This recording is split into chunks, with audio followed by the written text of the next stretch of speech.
एक गौपालक ने गौ से दूध पाया। उसे वो अपने मित्र को सौंपकर चला गया। मित्र ने उस दूध में नींबू निचोड़ा, दूध से दही बनाया, फिर उसे मथ के उसमें से मक्खन निकाला। गौपालक जब लौटा तो उसने देखा दूध मक्खन बन चुका था और उसका वो मित्र उस पर अपना अधिकार जमा चुका था। क्या ये सही है? नहीं। सोचिए, यदि दूध ना होता तो माखन कैसे बनता?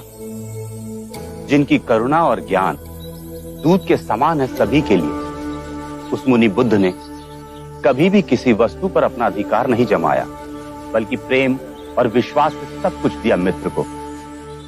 पर मित्र ने चोरी की। गोपाल पालक हैं बुद्ध, और मित्र ये भिक्षुक देवदत्त। बुद्ध ने परम सत्य का गौरस निकाला और देवदत्त ने उसका माखन बनाकर उस पर अपना आधिपत्य जताया। हम आज अभी गौतम बुद्ध की शरण में जा रहे हैं। आप भूलकर अपने मार्ग से भटक चुके थे। करुणावश हम आपको सही मार्ग दिखाने आए थे। मैंने और भिक्षु सरिपत्ता ने जब ये अनर्थ होते देखा तो मन ही मन निश्चय किया कि हम आपका मन बदलकर आपको वापस ले जाएंगे। बुद्धा ने एक भी प्रश्न नहीं किया हमसे कि हम क्यों उनका संग छोड़ रहे हैं। उनके मन में हमारे प्रति कोई भी शंका नहीं उपजी, क्योंकि बोधिसत्व एक ही व्यक्ति है। शाक्य मुनि गौतम बुद्ध ने अपनी करुणा से ही संग बनाया। सब उनकी उंगली पकड़ के जन्म मरण के खेल से मुक्त होने निकले। इस शुद्ध संग का विभाजन उनकी आंखों के सामने हो, यह अत्यंत पीड़ा की बात है। यदि आप हमारे साथ लौटना चाहते हैं तो आपका स्वागत है। रुकिए भंते, हमें भी आपके साथ चलना है। बुद्ध के सिवाय दूसरा गुरु हमारा कैसे हो सकता है?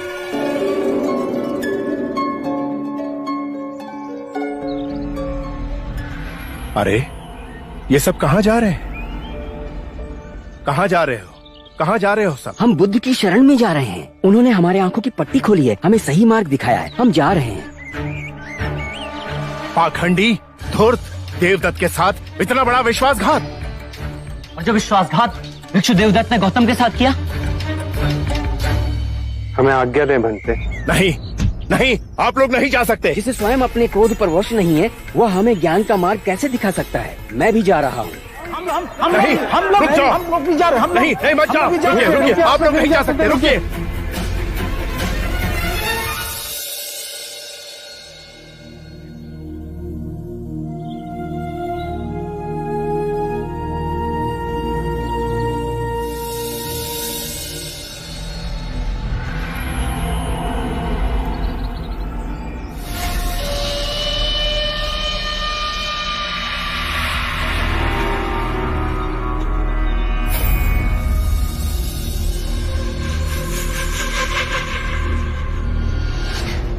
गुरुदेव, सारिपुत्रा और मुगलाना ने आपके साथ बहुत बड़ा छल किया है। आपकी अनुपस्थिति का लाभ उठाया, सारे भिक्षुओं को वापस बुद्ध के संग में ले गए। ये मेरा दुर्भाग्य है कि तू बुद्ध के शरण में गया और अपना धर्म न बदल पाया। तू कभी भी बुद्ध नहीं बन पाएगा। युगों युगों में एक ही बुद्ध होता है। बुद्ध के शरण में जाए।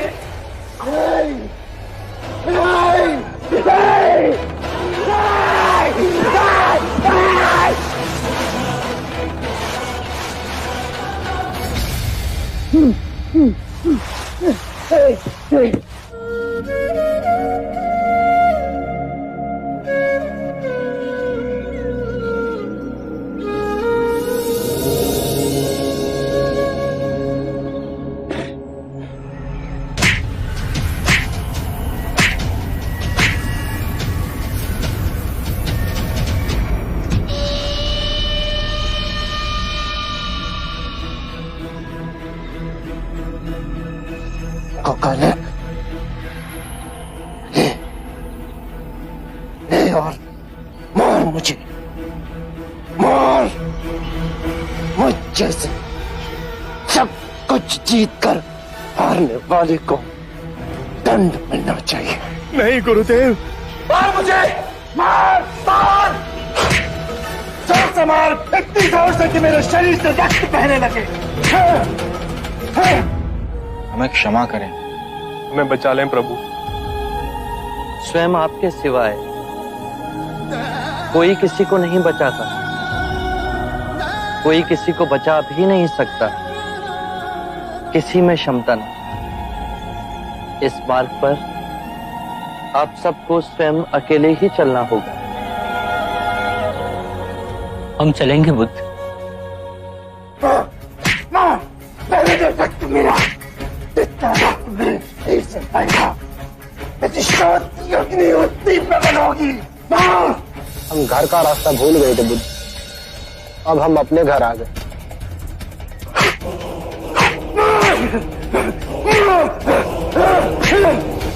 अब वटवृक्ष हमें अपनी छाया में रहने दें, हमें कृपया संघ में वापस सम्मिलित करें। तुम सब गए ही कब थे? मेरे सामने नहीं थे, किंतु मेरे हृदय में तो आप सब सदैव ही थे।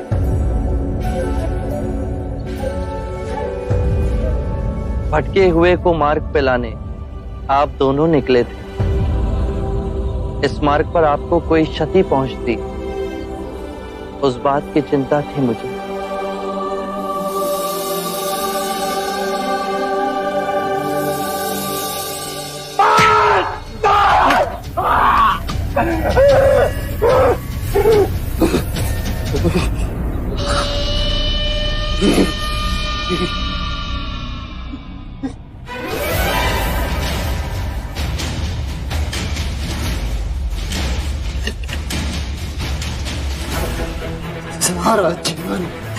सारा जीवन बुद्ध ने मुझे हानि पहुंचाई है।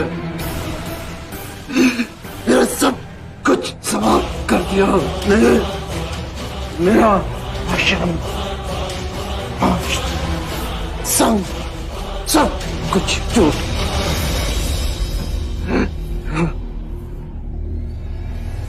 मेरी अपनी माँ ने अपना दाह संस्कार मेरे हाथों से नहीं करवाया।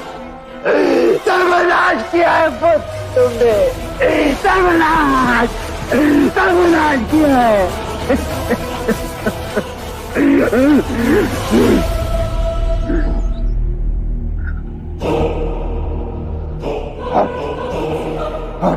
बुद्ध को कौन बचा नहीं सकता,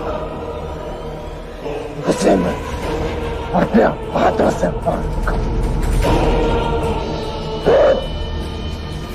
तेरी मृत्यु निश्चित है बुद्ध, तेरी मृत्यु निश्चित है।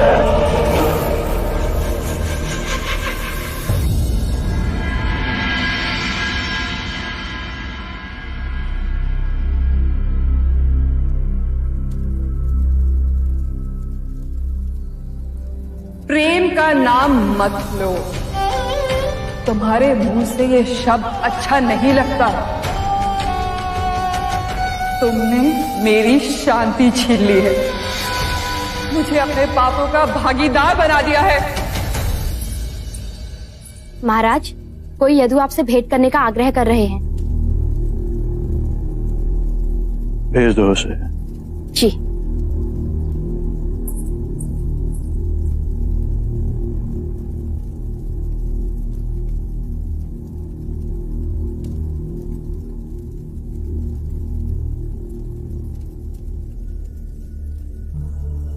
महाराज, देवी आम्रपाली जाते समय ये सौंप गई, कहा इसे महाराज अजात शत्रु को लौटा देना।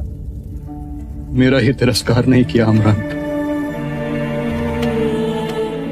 इतने प्रेम से दिए आभूषण भी ठुकरा दिए। जाते हुए इसका अर्थ समझाओगे? कहाँ गई देवी आम्रपाली? आम्रपाली दीक्षा ले भिक्षुणी बन गई है। वैशाली वन में आपसे अंतिम भेंट के बाद उन्हें वैशाली के दरबार ले जाया गया। लगा सुनवाई तो एक बहाना है, उन्हें दंड निश्चित दिया जाएगा। और बुद्ध की कृपा से उन्हें आदरपूर्ण निर्दोष घोषित कर दिया गया। देवी आम्रपाली के हृदय में इतना गहरा आघात लगा कि उन्होंने उसी क्षण सब कुछ त्याग कर बुद्ध की शरण में अपने आप को समर्पित कर दिया।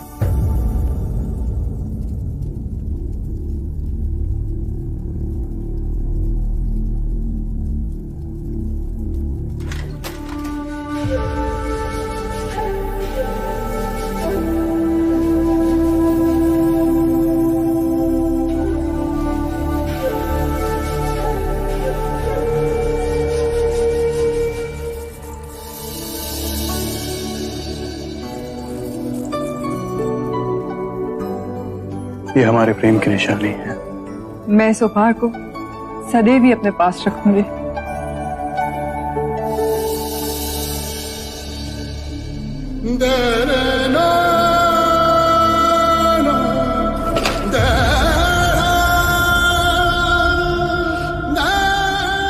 मैंने खो दिया तुम्हें आमरा,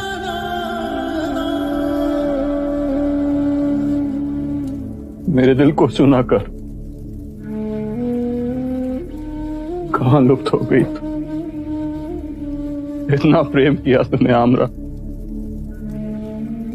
और बदले में मुझे घृणा मिली। मुझको छोड़ भिक्षुणी बन गई तू। सुख ऐश्वर्य सब छोड़ बुद्ध की कांटों भरी राह पर चल पड़ी। आखिर क्या है उस बुद्ध में, क्या है उस बुद्ध में जिसकी भी आंखों में मैंने अपने लिए प्रेम और आदर देखना चाहा, उसने एक एक कर मुझे ठुकरा दी, और बुद्ध को चुना। बुद्ध अनमोल है, वो समस्त मानव जाति को संवारने आए हैं। वो हम सबके दुख दूर करेंगे। अपनी आंखों से अहंकार का पर्दा हटाओ अजातशत्रु। बुद्ध कहते हैं अल्प ज्ञान ही विवेकहीनता है। बुद्ध कहते हैं कि भय से मुक्त हो जाओ। भयभीत होके ये मत सोचो कि कल क्या हो, मेरा क्या हो। किसी पे निर्भर मत रहो, और जब भय को अस्वीकार करोगे तो संपूर्ण मुक्ति मिलेगी।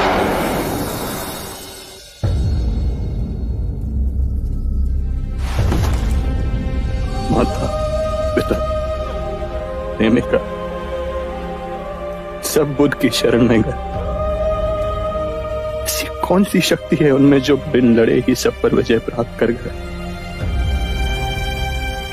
मैं बिना कारण उन्हें अपना शत्रु समझता। अपनी महत्वाकांक्षा पूरी करने के लिए मैंने अपने पिता की बलि दे दी। मेरी माता ने मुझ पापी से मुंह मोड़ लिया, तो रामकृपाल उसने भी मुझे ठुकरा दिया। उन सब का हृदय जीतने की वासना में एक एक कर उन सबको ही खो दिया मैंने। अब खोने को कुछ शेष ना बचा। मेरे अंदर के सब घाव एक साथ रिसने लगे हैं। इतनी पीड़ा तो मृत्यु में भी नहीं होती। इस पीड़ा से मुझे छुटकारा चाहिए। इस पीड़ा से मुझे छुटकारा चाहिए। मुझे शांति चाहिए। ओम भगवती भिक्षाम देहि। ओम भगवती भिक्षाम देहि।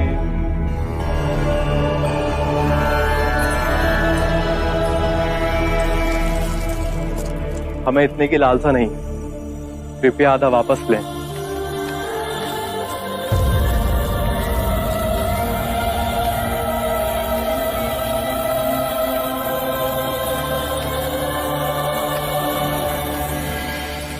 एक बात बताएंगे जी।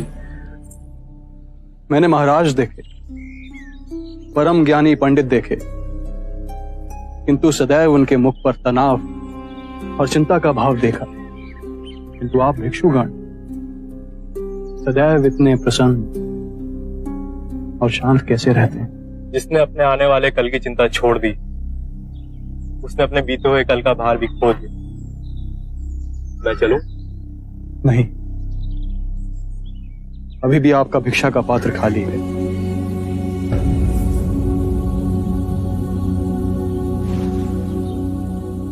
मेरी ओर से इसे भिक्षा में ले जाएं और स्वयं बुद्ध को दें।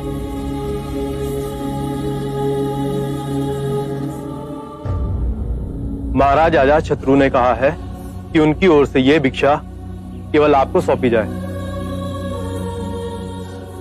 मैं तो परम निर्धन हूं, इस भौतिक सत्ता से मुझे क्या काम?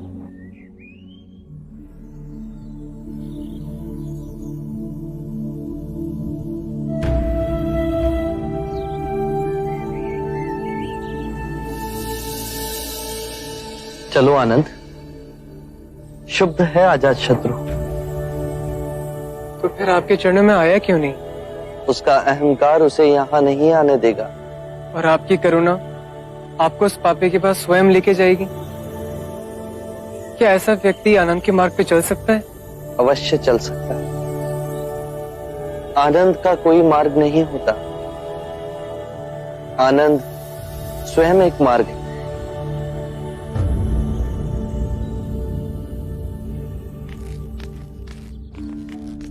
बुद्ध, आप यहां मुझे बुला लिया हो। हाय, भीतर आए बुद्ध। मैं तो बस तुम्हें तुम्हारा कुछ लौटाने आया हूं।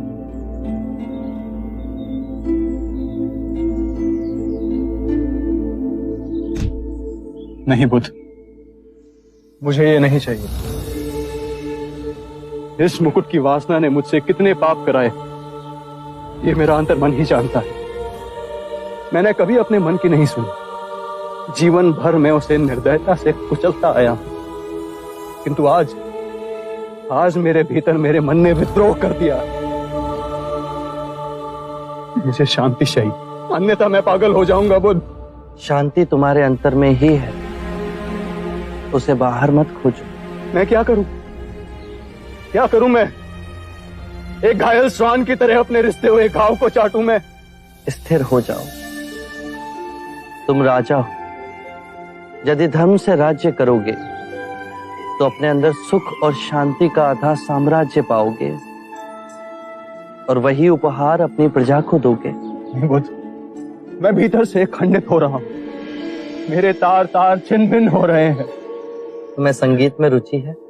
हाँ बुद्ध, मैं वीणा बजाना जानता हूं। तो एक बात समझाओ, यदि वीणा के तार ढीले हों तो क्या तुम उसे बजा सकोगे? नहीं बुद्ध, वो बेसुर ही बजेगी। सत्य कहा। और यदि उसके तार अत्यधिक कसे हुए हों तो? वीणा बजाने पर तार टूट जाएंगे।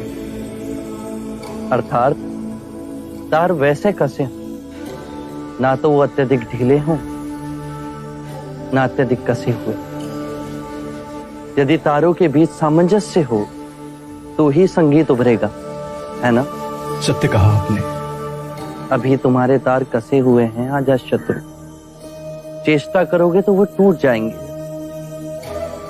स्थिर हो जाओ, शांत हो जाओ और वीणा के तारों की तरह ही अपने अंतर के तार को पहचानने से संगीत उभरेगा, अवश्य उभरेगा। सत्य कहा आपने, किंतु मैंने बहुत पाप किए। ग्लानि की पीड़ा से मुझे छुटकारा चाहिए। यदि ग्लानि तुम्हें दबोचे हुए है तो उसके कारण बिंदु तक पहुंचो। अजातशत्रु, जब आंखें खुली तभी सवेरा हो जाता है। स्वयं को सुरीला बनाओ। जब सुरीले हो जाओगे तो अपने अंदर धर्म का उदय पाओगे और उस धर्म से ब्राह्मण, मंत्रीगण, गृहपति सब कंपित होंगे, सब तरंगित होंगे। और जब वो धार्मिक हो जाएंगे तो सारी प्रजा धार्मिक हो जाएगी। सत्य कहा आपने बुद्ध। याद रहे, राजा बल से नहीं, अपने हृदय से राज्य करता है।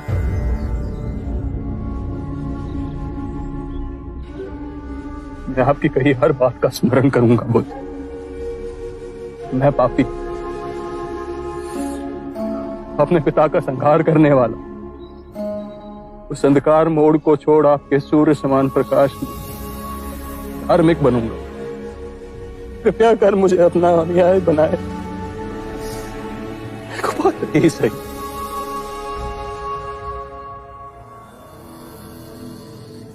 कुपात्र तुम नहीं, यदि पूरे ब्रह्मांड में तुम उस व्यक्ति को खोजोगे जो तुमसे नहीं, तुम्हारे प्रेम से प्रेम करता हो, तो संपूर्ण ब्रह्मांड में तुम पाओगे केवल तुम ही ऐसे व्यक्ति हो जो अपने प्रेम और क्षमा के योग्य हो। ये बात सदैव याद रखो।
आश्चर्य, अति विलक्षण दृश्य।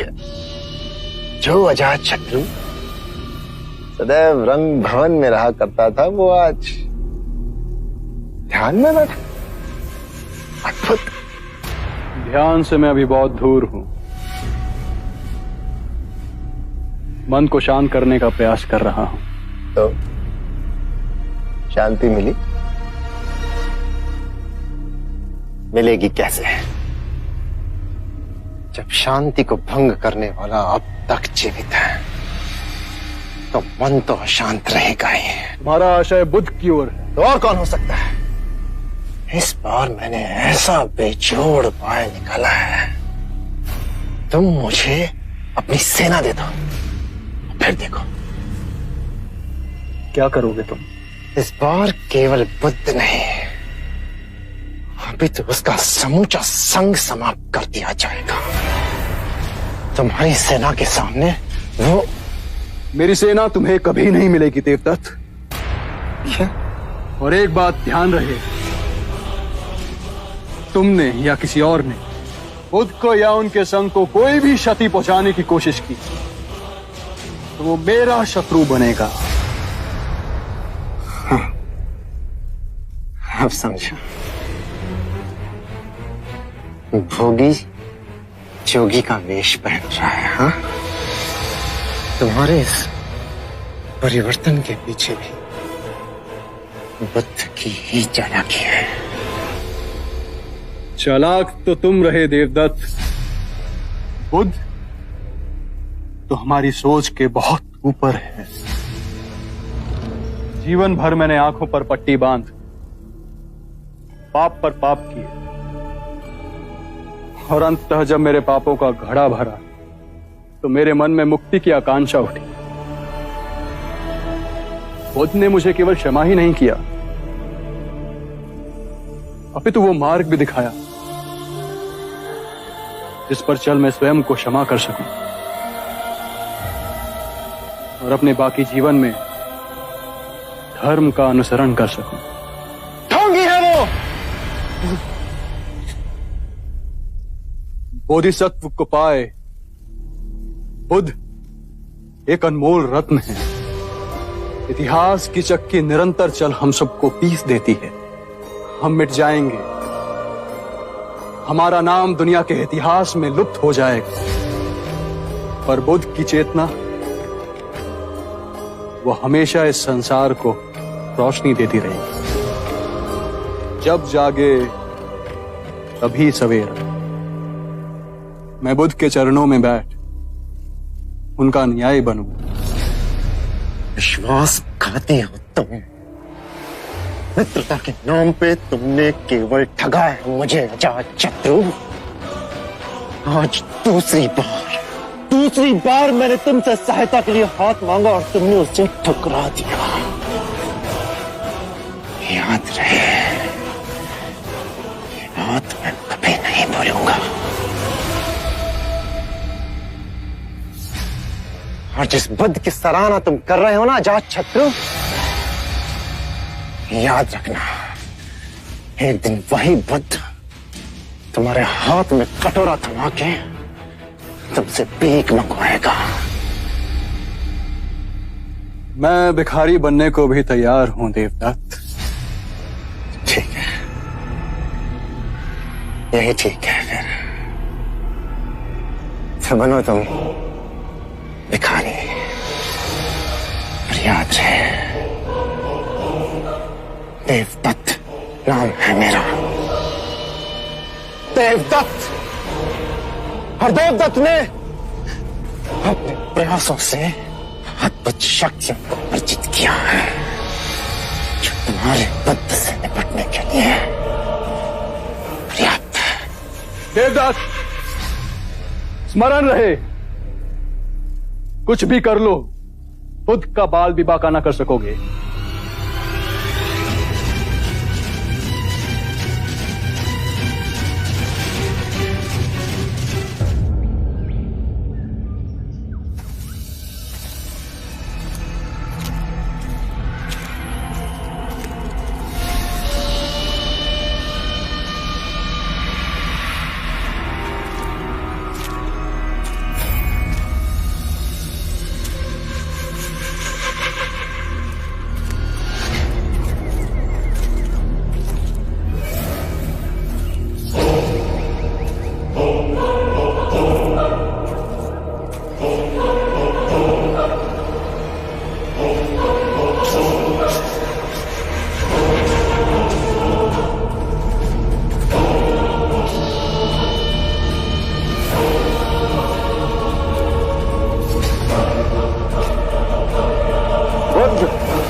प्रणाम बुद्ध। इतनी ठंड में आप बिना गर्म वस्त्र के? न गर्मी मुझे तपाती है, ना ही सर्दी मुझे कपाती। अद्भुत है आप। हम आश्रम गए थे, पता चला कि आप भिक्षा के लिए निकल गए। आप हम पर कृपा करें, घर पर भोजन ग्रहण करें। आभार आपका। आभार तो आपका है गुरुदेव, आइए।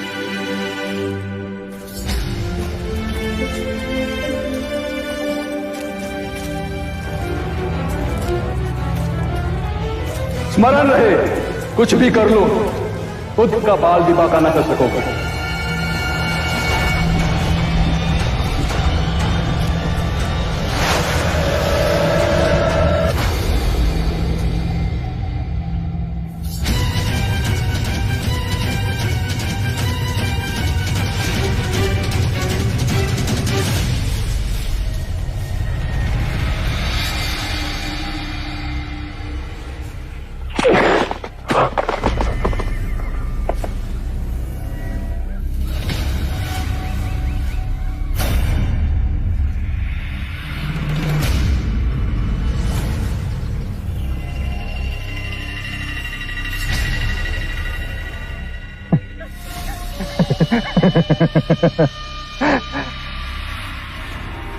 तुम्हारी मृत्यु का दिन तो निश्चित है सिद्धार्थ।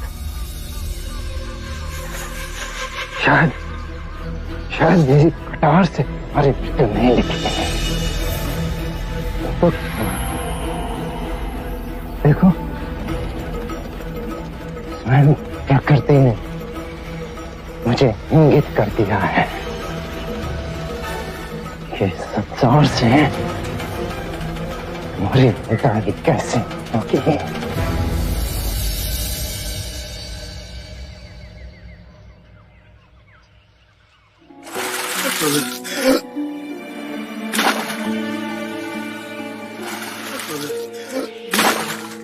इतनी ठंड में ये व्यक्ति पानी पे डुबकियां क्यों लगा रहा है? ये ब्राह्मण प्रातः स्नान करने को गए, तो जैसे स्नान करके बाहर निकले तो मेंढक पैर के नीचे आ, तो उन्होंने सोचा मैं अशुद्ध हो गया, महापाप हो गया, तो उन्होंने फिर उस पाप को धोने के लिए 108 बार डुबकी लगाने का संकल्प किया।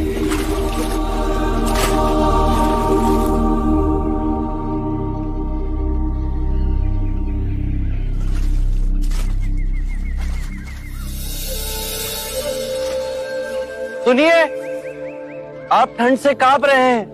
यदि ऐसा करेंगे तो बीमार पड़ जाएंगे। महात्मा, अनजाने में मुझसे पाप हो गया। ये नदी गंगा नदी की उपनदी है। इसमें नहाने के बाद मेरे पाप धुल जाएंगे। इस नदी में डुबकी लगाने से यदि आपके पाप धुल जाएंगे तो इस नदी में रहने वाले मेंढक के ऊपर पांव आने पर आप अपवित्र कैसे हो गए? यदि आपको ऐसा लगता है कि नदी में डुबकी लगाने से आपके पापों का नाश होगा, तो इस नदी में रहने वाली मछलियां, कछुए, सर्प, मेंढक, इन सबको अब तक मुक्ति मिल गई होती।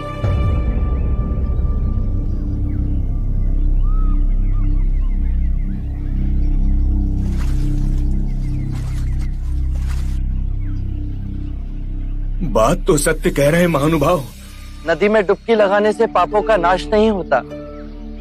अपने पापों का नाश करने के लिए विवेक जगाना आवश्यक है। इतनी साधारण बात को समझाने वाला कोई असाधारण ही हो सकता है।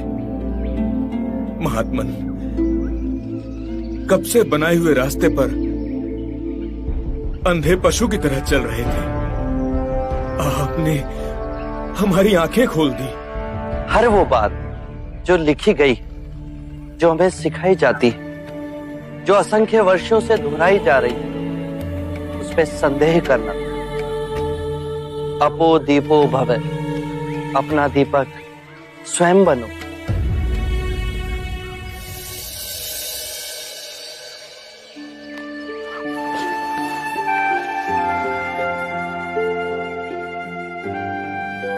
आप धन्य है महात्मा।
ये मेरा खेत है। इसे मैंने बचाया है। ये पक्षी मेरा है।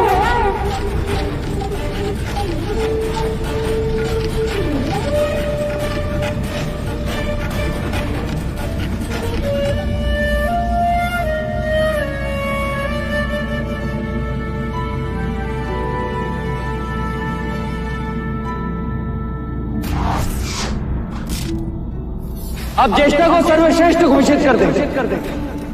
मैं पक्षियों को नहीं मार सकता।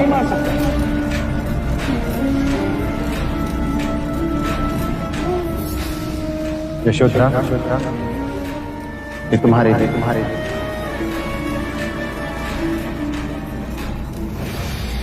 ये सारे पुष्प मेरी ओर से तुम अपने पास ही रखो। क्या अंतर है मेरे कमल में और सिद्धार्थ के दिए हुए कमल में? ये सारे पुष्प तुमने अपने सेवकों से मंगवाए हैं और सिद्धार्थ स्वयं जाकर लेकर आए हैं। सिद्धार्थ के पैरों में अभी भी मिट्टी लगी है।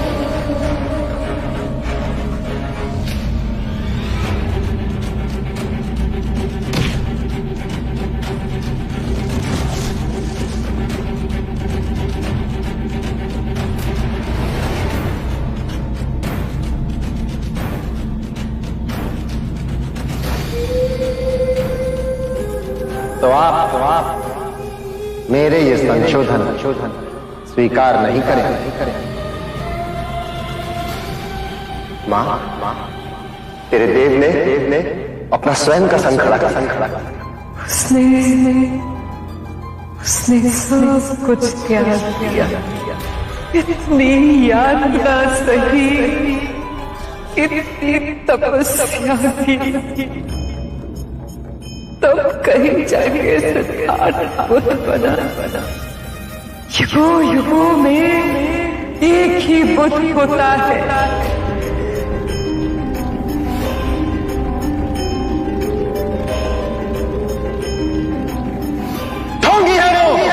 बोधिसत्व को पाए खुद एक अनमोल रत्न। हम मिट जाएंगे, हमारा नाम दुनिया के इतिहास में लुप्त हो जाए, पर बुद्ध की चेतना वो हमेशा इस संसार को रोशनी देती।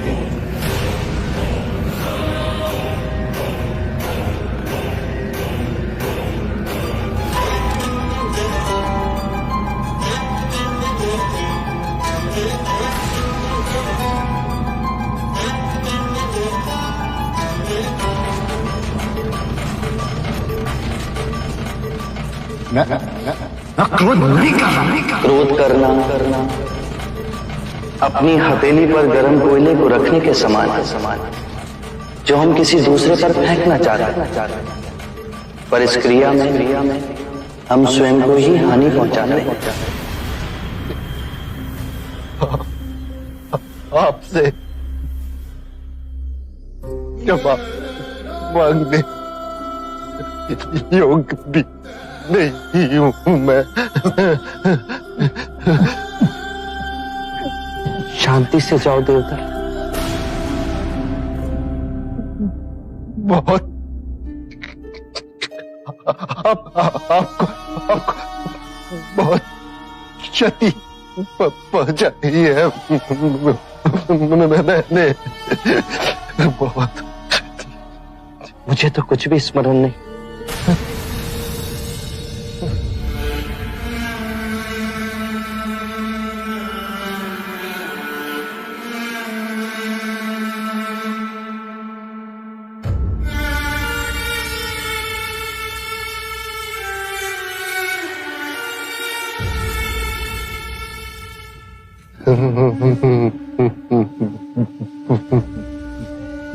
बुद्धं शरणं गच्छामि। बुद्ध, धर्म और संघ, हर मनुष्य के अंतर में स्वयं को जगाने की क्षमता बुद्ध है। जागने के बाद हम जिस पथ पर चलते हैं वो पथ धर्म है। स्वयं के मन को एकाग्रित करना, उसे केंद्रित करना, और उसे एकत्रित करना संघ है। और ये तीनों रत्न तुम्हारे अंतर में। धर्मं शरणं गच्छामि संघं शरणं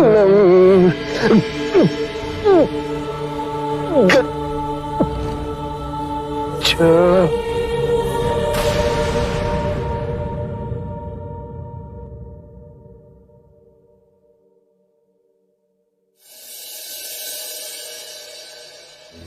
आरंभ हो गई निर्वाण प्रथा, सुनो सुनो ये बुद्ध कथा।